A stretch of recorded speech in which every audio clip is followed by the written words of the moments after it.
বিৰাট অশান্তি কৰি আছে ৰাতি অদ্ভুত অদ্ভুত শব্দ কি কৰিবি ক না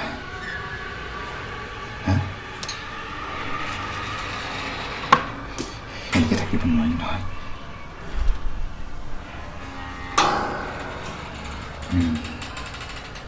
ঠিকেই কৈছ বেয়া বস্তুবোৰ সোনকালে খেদিব লাগিব মই কিবা এটা উপায় হ'ব মই তোক জনাই আছোঁ দে অঁ দে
সৰি নিগনি এটাই খুব ডিষ্টাৰ্ব দি আছে আমাৰ কেম্পত কেম্প মানে আমাৰ টিহুৰ পৰা হৈ থকা ৰাইজ আজি ভাৱৰীয়া নামৰ চিৰিয়েলখনৰ ইয়াতে শ্বুটিং হৈ আছে টিহু কলেজৰ কাষতেই হয় কেম্পটো আহিব কেতিয়াবা লগ পাম আৰু মই নিগনিটো বিচাৰোঁ বাই হেল্ল' অঁ নয়ন তই নিগনিটো মাৰিব নোৱাৰিলোঁ বে তই হেৰিক কৰিবিচোন চিংদাক কৈ দিবি পুতুদাক এটা ৰেড কিলাৰ আনিব কবি ঠিক আছে অঁ দে হ'ব দে মোৰ গোটেই ৰুমকেইটা ঘূৰি ঘূৰি একেবাৰে অৱস্থা বেয়া হৈ গৈছে অঁ দে